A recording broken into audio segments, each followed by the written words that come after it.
The polymorphism and the polymorphism related patents of the API or drug substance plays the very important and critical role in the pharmaceutical industry and in the pharmaceuticals. Welcome dear viewers to this video on API polymorphism and the patents for pharmaceuticals. Polymorphism means the property of the API to exist in more than one crystalline form. If the API is not having any crystal form, it is amorphous, and if it is having different crystalline forms, then it shows the polymorphism. Each polymorph has a unique arrangement of the molecules, and this arrangement of the molecules or form affects the solubility, stability, dissolution rate, bioavailability, and the manufacturing property or manufacturing behavior of the molecule. So, the API polymorphism affects or impacts the safety efficacy of the drug product. The polymorphism impacts the bioequivalence as it affects the solubility and dissolution rate. Different polymorphic forms have different solubility. You can say intrinsic solubility, dissolution rate, and absorption. If the polymorph used in the generic differs from the reference formulation, innovator drug, or RLD, then it may show different bioavailability or it may fail to demonstrate the bioequivalence. So, understanding about the polymorphism is very important. Solubility and dissolution.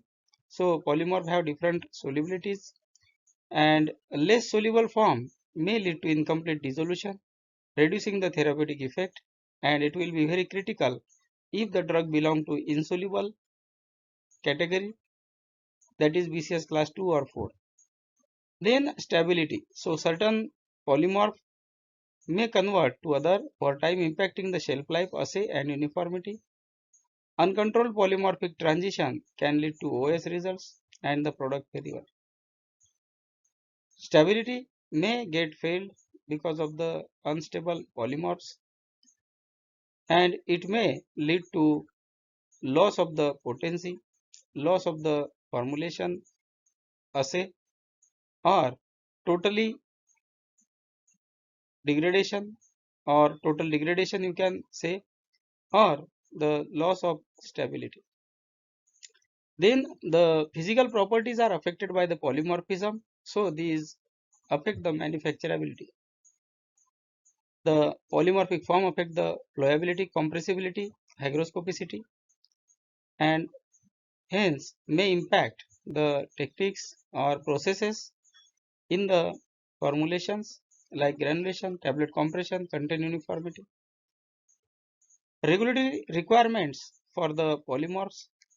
The agencies like FDA, EMA require thorough characterization of the polymorphism, and the generic manufacturer should finalize and should demonstrate that the form will be maintained.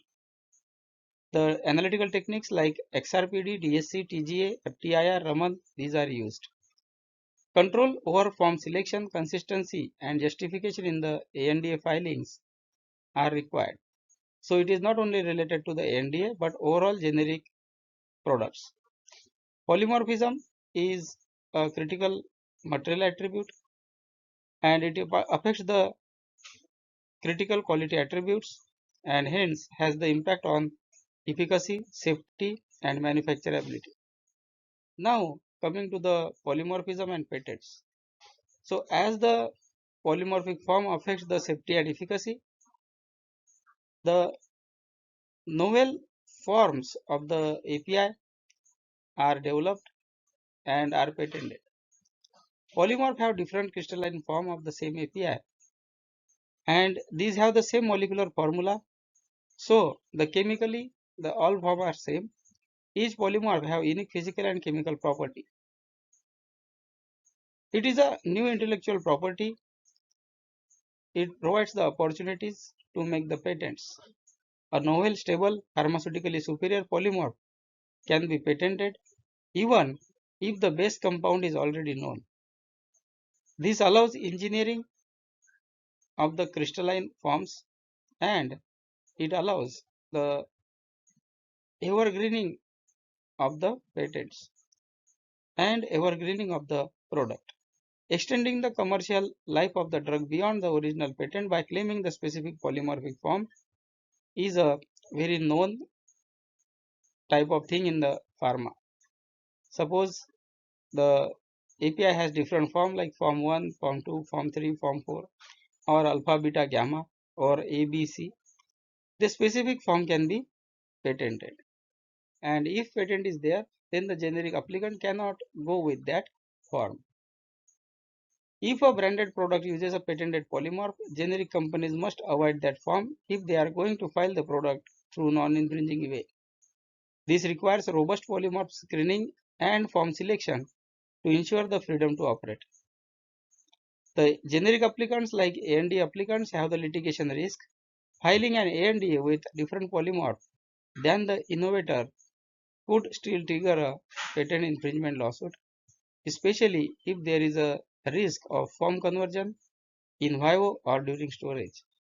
Regulatory filing complexity, polymorph characterization by DSC, Raman, XRPD, these are required to be included in the ANDA, in the generic application, and in the DMF.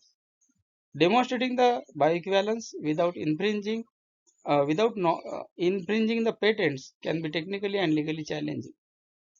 Sometimes there are chances of the form conversion during the stability or during the manufacturing processes. So that is required to be thoroughly investigated and demonstrated. This is the short video on polymorphs and patents related to the pharmaceuticals. Thank you for watching the video, and I request you to please do like, share and subscribe to this channel.